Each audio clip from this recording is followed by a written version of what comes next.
Shri Radhe Krishna all of you. Guru Vashishtha mastermind classes में आप सभी का हार्दिक स्वागत है। आज हम यहाँ बोर्ड में आने वाले पद की व्याख्या करेंगे जो कि मोस्ट इम्पॉर्टेंट है। ध्यान से आप सभी देखेंगे। ऊधो मन न भये 10-20। ये उस समय का संवाद है जब उद्धव जी गोपियों के पास आते हैं और उन्हें योग साधना की बातें बताते हैं और कहते हैं कि तुम श्री कृष्ण को भूलकर अन्य किसी देवी देवता की आराधना कर लो, यानी कि निर्गुण ब्रह्मा की आराधना के लिए वो उनसे कहते हैं। तब गोपियाँ इस संवाद पर अपने मन के भावों को व्यक्त करती हैं और कहती हैं कि उद्धव मन मन ना माने नहीं, भय मतलब हुए 10-20, यानी कि हमारे पास, हे उद्धव जी, हमारे पास 10-20 मन नहीं है। एक हुतो सो गयो श्याम संग। अब वो कहती हैं एक हुतो मतलब एक ही था, वो सो का मतलब वो, गयो मतलब चला गया, श्याम संग यानी कि वो भी श्री कृष्ण के साथ चला गया। उद्धव, हे उद्धव, मन हमारे 10-20 मन नहीं है, हमारे पास एक ही मन था, एक ही हृदय था, वो भी श्री कृष्ण के साथ चला गया।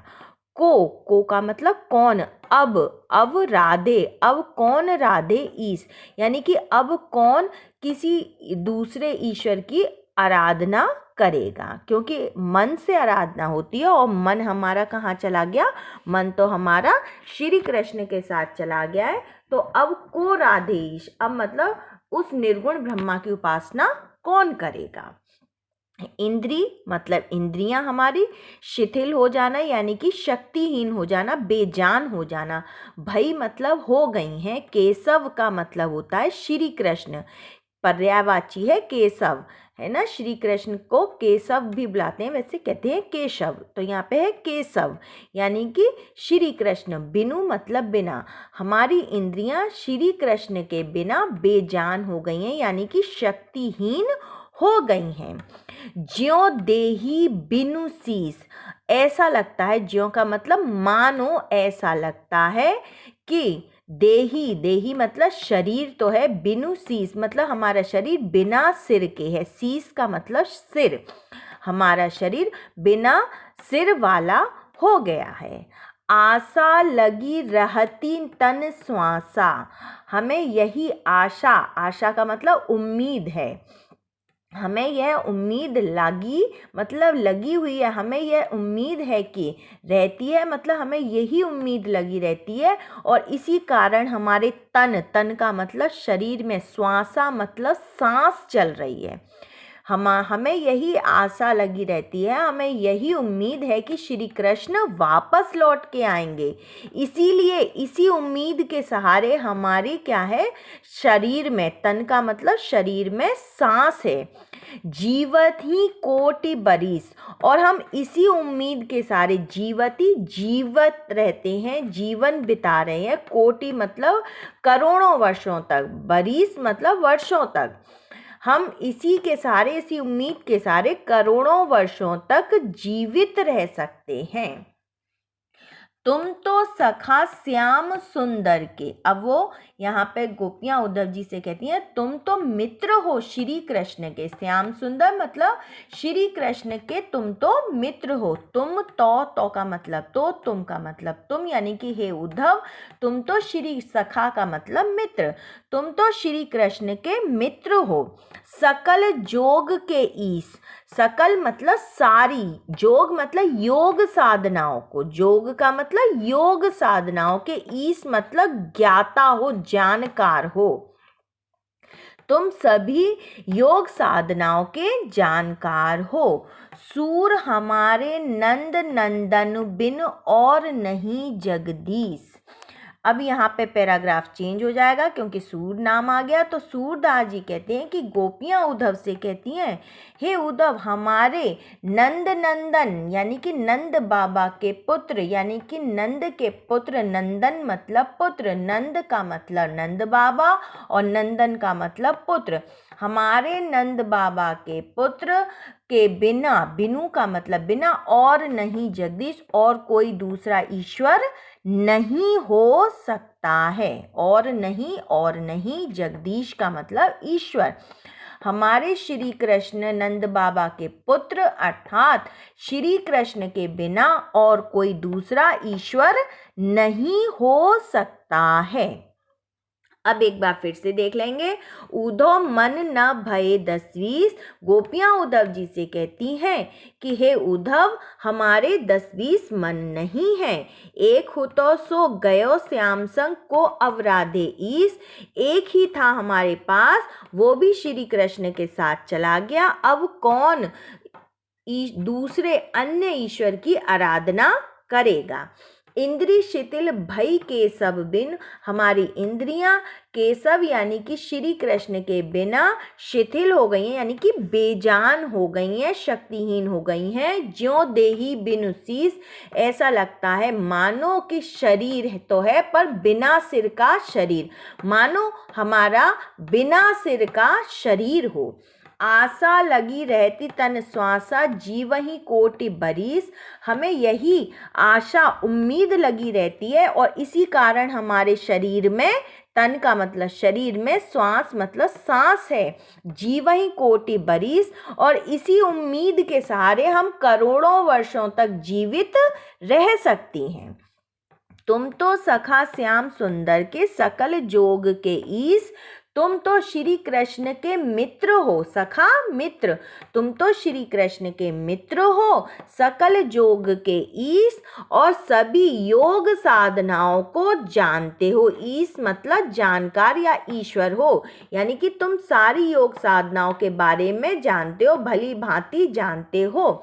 सूर हमारे नंद नंदनु बिन और नहीं जगदीश। सूरदास जी कहते हैं कि गोपियां उद्धव से कहती हैं कि हमारे नंद बाबा के पुत्र अर्थात श्री कृष्ण भगवान के बिना और कोई दूसरा ईश्वर नहीं हो सकता है। अब इसमें प्रसंग क्या लिखेंगे, तो प्रसंग में हमारा यही आ जाएगा जब श्री कृष्ण मथुरा चले गए हैं और वो गोपियां अत्यधिक व्याकुल हैं। उद्धव उन्हें श्री कृष्ण को भूलकर अन्य देवी देवताओं की आराधना करने के लिए कहते हैं। तब गोपियां उद्धव से अपने मन की व्यथा को प्रकट करती हैं। ये तो हो गया आपका प्रसंग। अब आ जाता है आपका काव्यगत सौंदर्य। हम कैसे लिखेंगे, तो काव्यगत सौंदर्य में हमें विशेष लिखना है और विशेष में हमारा क्या आ जाएगा, गोपियों की भक्ति भावना। भाई वो कह रही हैं कि हम और किसी देवी देवताओं की आराधना नहीं कर सकते और किसी देवी देवताओं को अपना ईश्वर नहीं मान सकते, तो उनकी भक्ति भावना आ गई ना श्री कृष्ण के प्रति, उनकी भक्ति भावना और स्वाभाविक जो उनकी मानसिकता है। भाई एक वो मनुष्य जाति में जन्म हुआ है उनका, तो जो उनकी स्वाभाविक मानसिकता है उसका वर्णन किया गया है। ठीक है, ये तो हो गया हमारा विशेष काव्यगत सौंदर्य में। अब आ जाता है हमारा भाषा। तो हमारी भाषा कौन सी भाषा इसमें कहलाएगी, हमारी भाषा इसमें हो जाएगी आपकी कौन सी, ब्रज भाषा। क्योंकि सूरदास ने किसमें अपने वाक्य कहे हैं, सारे पद किसमें कहे हैं, ब्रज भाषा में सूरदास जी ने अपने शब्दों को प्रकट किया है। अब आ जाता है भाषा के बाद आ जाता है हमारा रस।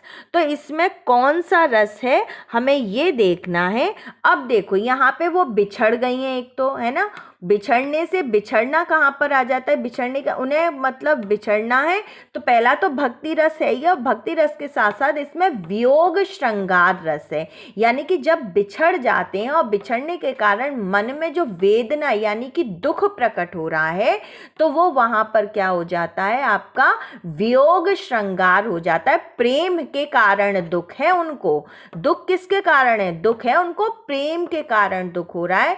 यानी कि प्रेम का स्थायी भाव हो गया रति, रति का मतलब प्रेम, और प्रेम किस स्थायी भाव, रति किसका स्थायी भाव है, रति है आपका श्रृंगार रस का स्थायी भाव। तो यहाँ पे कौन सा रस हो गया, यहाँ पे हो गया वियोग श्रृंगार रस। अब आ जाता है आपका अलंकार।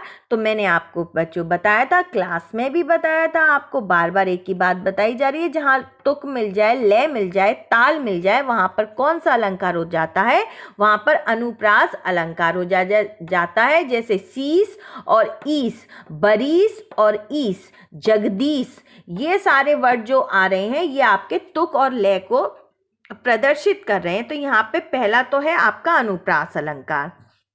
अब अनुप्रास से भी पहले कौन सा अलंकार है, तो मैंने आपको जन जानू मन मानू आ जाता है, तो वहाँ पे तो हो जाता है आपका उत्प्रेक्षा। और जैसे, जैसा, जैसी, सा, सी, से, ज्यों त्यों, ये वाले वर्ड जहाँ आ जाते हैं वहाँ हो जाता है आपका उपमा अलंकार। तो देखो ज्यों वर्ड आ गया, तो ज्यों जब जैसे वर्ड आ रहा है तो इसका मतलब उपमा अलंकार है। उसके बाद ईस, शीस, बरीस, ईस, जगदीश, ये आ गए। तो पहला हमारा कौन सा अलंकार हो गया, पहला हमारा हो गया उपमा अलंकार, दूसरा हमारा हो गया अनुप्रास अलंकार। अब आ जाता है आपका गुण। तो इसमें कौन सा गुण है, देखो मधुरता का गुण है। माधुर्य यानी कि उसमें मधुरता है कि हमारे उनके बिना हमारा कोई जगदीश नहीं हो सकता है, ये नहीं हो सकता, वो नहीं हो सकता, वो उन्हें बता रही हैं उन्हें कुछ प्राप्त नहीं हो रहा है, क्योंकि वहां तो श्री कृष्ण उनके पास है ही नहीं, तो उन्हें कुछ प्राप्त नहीं हो रहा है। वो सिर्फ मधुरता भरे शब्दों में बता रही है कि उनके बिना हमारा कोई और दूसरा ईश्वर हो ही नहीं सकता है।